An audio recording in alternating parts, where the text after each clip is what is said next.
How long does Nuno Espirito Santo have as manager of West Ham United?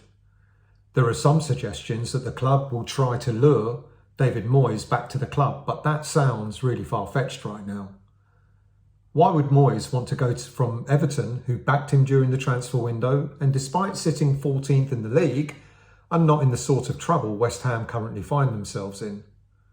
Plus, Moyes is not out of work and seems to be quite happy to be back at Everton.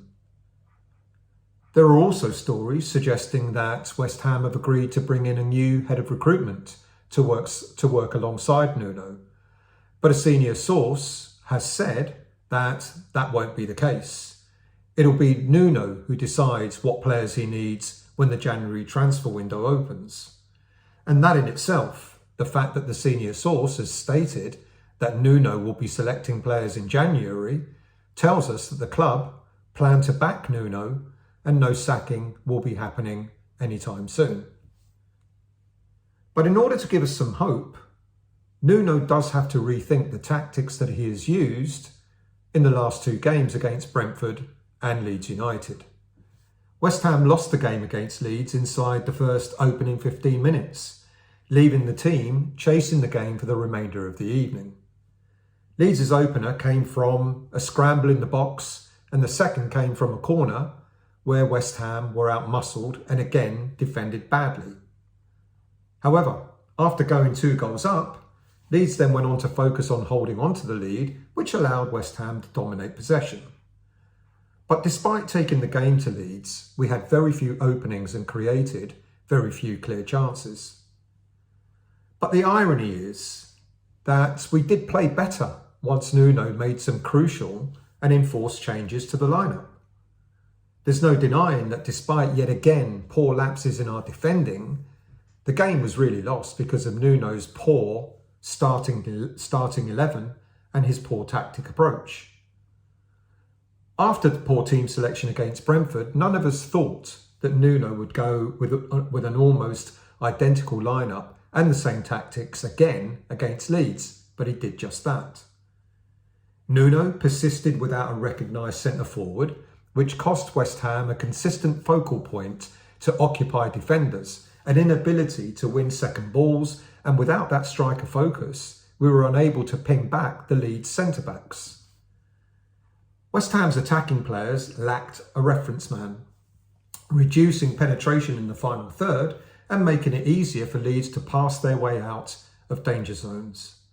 The midfield lacked a disciplined screening presence early on, with Nuno again preferring to go with Souček and Irving rather than the more able defending midfielders of Songutu Magasa and Freddie Potts. The lack of real defensive midfield cover left our centre-backs exposed to runners and second balls from crosses and set pieces. Nuno's selection seemed, ironically, to favour creative profiles on the pitch over defensive midfielders, who would have added additional protection and physicality on the pitch. And it's strange that, because given that Nuno himself suggested that we needed to focus more on our defence than we did in attack. The starting 11 did not prioritise marking Leeds players who dominated the air.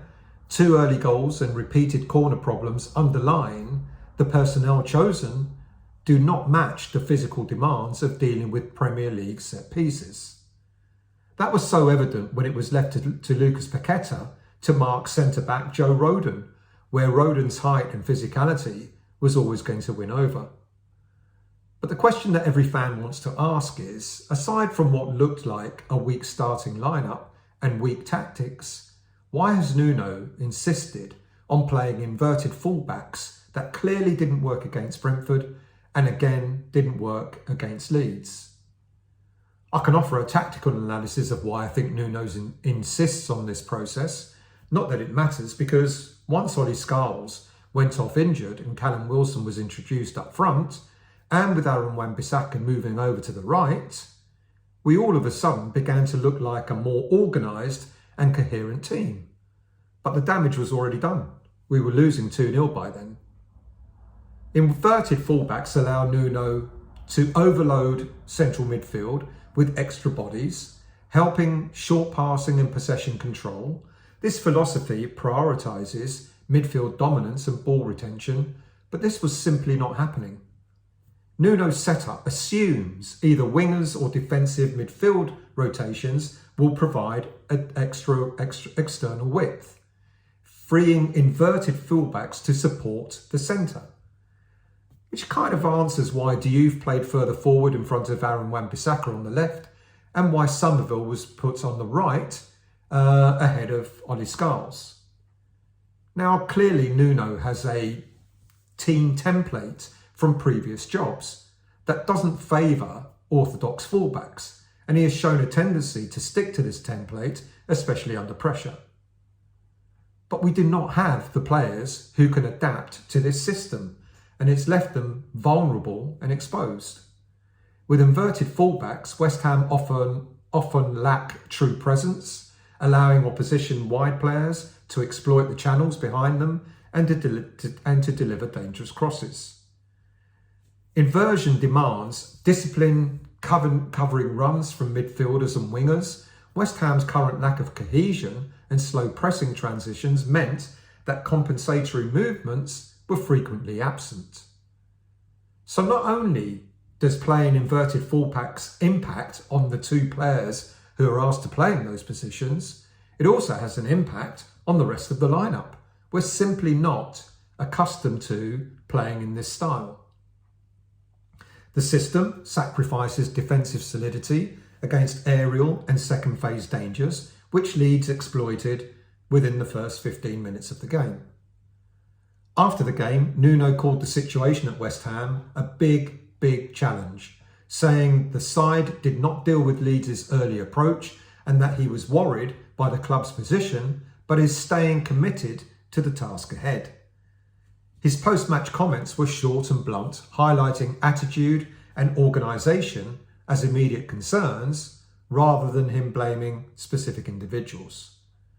But Nuno himself must surely see that his starting 11 and tactical decisions played a big role in us losing the game. It was evident when he changed the tactics and the personnel as to just how much more cohesive we were as a team. If Nuno does not acknowledge his failures and continues to insist on alien tactics, then this West Ham side is doomed for relegation. So what must Nuno do now to reverse this trend? Well, quite simply, he's got to start picking players to match the threat ahead of us. Start at least one centre forward who can occupy defenders, win aerial duels, restore a clear attacking reference. Therefore, at this moment in time, he's got no choice but to stick with Callum Wilson for now. Callum Marshall's a great young prospect, but he can't do that job. And in midfield, he's got to select a midfield anchor who screens the back four and secures second balls from set plays. And if he insists on playing two anchors, which is fine by me, then he's got to be starting with Magassa and Freddie Potts, who showed much more control and cohesion in the midfield area when they came on. And he's clearly got to stop with inverted fullbacks. It's cost us dear in the last two games. We do not have the players who can play this system, save maybe for Aaron Wan-Bissaka and Kyle Walker-Peters, who are capable of playing on the right and left side of defence. But they're not quite inverted, are they? Well, one of them would be if they played on the left side, but we've seen that Aaron Wan-Bissaka and Walker-Peters can play on the left side. But it's when you play a left-sided fullback on the right-hand side which creates the huge problem. We've got to assign clear markers who match the threat of the opposition. Lucas Paqueta, with great respect, should not be marking a centre-back when set pieces are taken against us.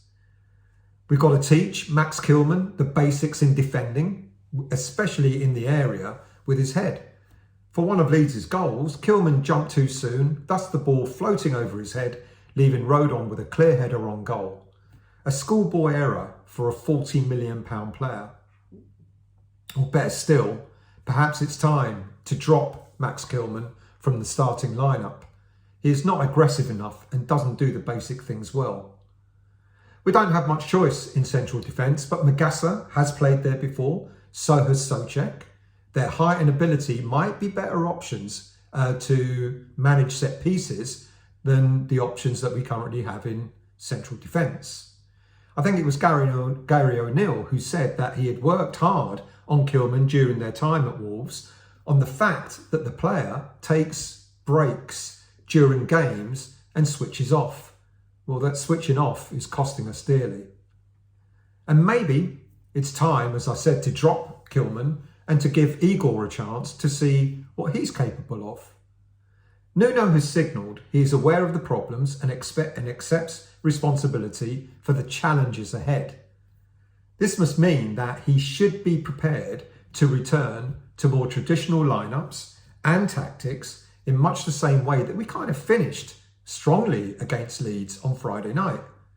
You know, we've only got to look back at some of the other games as well, prior to Brentford and Leeds, that we played all right against Arsenal. I mean, didn't lay a glove on them, but our performance was nowhere near as bad as it was against Brentford, and certainly nowhere near as bad as the opening 15 minutes against Leeds. But then you've got to look back at Everton and ask yourself, why has Nuno changed everything from that game? Because we did all right. We did more than all right against Everton away from home and came home with a point. Look, if there's anything to take from the game against Leeds United, there was massive encouragement in parts of that game, which gave us hope that maybe the season can be saved, but it's got to happen sooner rather than later. But that encouragement has been eroded by our poor performance against Brentford and our poor start against Leeds the other day. West Ham's defeat at Leeds was avoidable, driven by a catastrophic start, predictable set-piece vulnerabilities, and selection choices that failed to address the team's most obvious frailties. Nuno must start with more or less the team that finished the game against Leeds, as it will give us more cohesion, a better balance, players familiar with their roles, and a fighting chance of trying to get something from our next game, which will be Newcastle next Sunday afternoon back at the London Stadium. If Nuno doesn't make these changes, then it seems that we will indeed be heading for the relegation trapdoor.